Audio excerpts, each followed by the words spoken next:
സ്ഥിരമായിട്ട് പരിക്കിന്റെ പിടിയിലുള്ള Neymar ജൂനിയറെ FC Barcelona camp നൂവിൽ എത്തിക്കുമെന്ന് നിങ്ങൾക്ക് തോന്നുന്നുണ്ടോ? അതിൻ്റെ ആവശ്യം ബാഴ്സലോണക്ക് ഇപ്പോഴുണ്ടോ? അത് മറ്റൊരു ചോദ്യമാണ്. കാരണം ആൾറെഡി ബാഴ്സയുടെ മുന്നേറ്റ നിരയിൽ നെയ്മർ ജൂനിയറുടെ സാന്നിധ്യം അല്ലെങ്കിൽ അദ്ദേഹത്തിൻ്റെ ഒരു വരവ് ആവശ്യമില്ല എന്ന് തന്നെ പറയണം. കാരണം ബാഴ്സയെ വെല്ലുന്ന ടീം ഇപ്പോൾ ക്ലബ്ബ് ഫുട്ബോളിൽ ഇല്ല എന്ന് തന്നെ പറയേണ്ടി വരും. അതന്നെ കാരണം.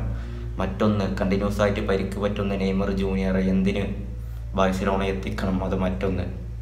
ഇപ്പം ഇങ്ങനെ റിപ്പോർട്ട്, ഇങ്ങനെ ഒരു സംസാരം പറയാൻ കാരണം ഫാബ്രിസിയോ റൊമാനോയുടെ റിപ്പോർട്ട്. അദ്ദേഹം പറഞ്ഞു, ബാഴ്സയിൽ നിന്ന് ഒരു കോൾ വന്നാൽ ഏത് സമയത്തും നെയ്മർ ജൂനിയർ ബാഴ്സയിൽ എത്താൻ തയ്യാറാണ് എന്ന്. മുന്നേ തന്നെ സാന്റോസിൽ നെയ്മർ എത്തുന്ന സമയത്ത് അങ്ങനെ റിപ്പോർട്ടുകൾ ഉണ്ടായിരുന്നു. ബാഴ്സയിലേക്ക് തിരിച്ചെത്താൻ വേണ്ടിയിട്ടാണ്, യൂറോപ്പിലേക്ക് തിരിച്ചെത്താൻ വേണ്ടിയിട്ടാണ് നെയ്മർ ജൂനിയർ സാന്റോസിലേക്ക് പോകുന്നത് എന്നൊക്കെ. ഇപ്പോൾ ഇത് സാന്റോസിലെത്തിയിട്ട് അവിടെ തന്നെ കണ്ടിന്യൂസ് ആയിട്ട് അദ്ദേഹത്തിന് കളിക്കാൻ കഴിയുന്നില്ല. പിന്നെ എങ്ങനെ ബാഴ്സയിലെത്തും?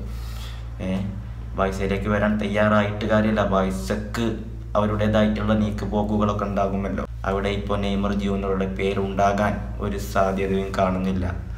അതാണ് കാര്യം അല്ലേ? പക്ഷെ ബാഴ്സയിലേക്ക് വരാൻ നെയ്മർ എപ്പോൾ വേണമെങ്കിലും തയ്യാറാണ് എന്നാണ് ഫാബ്രിസിയോ റൊമാനോ പറയുന്നത്. ബാഴ്സലോണയിൽ നിന്നാണ് നെയ്മർ ജൂനിയർ കുറേയൊക്കെ ലയണൽ മെസ്സിക്കൊപ്പം കളിച്ചിട്ട് ഫുട്ബോൾ ലോകത്തെ അത്ഭുതപ്പെടുത്തിയ കരിയറിൻ്റെ ഒരു ഭാഗം അദ്ദേഹത്തിൻ്റെത് ബാഴ്സയിൽ നിന്നായിരുന്നു, MSN ത്രയത്തിൽ നിന്നായിരുന്നു അല്ലേ?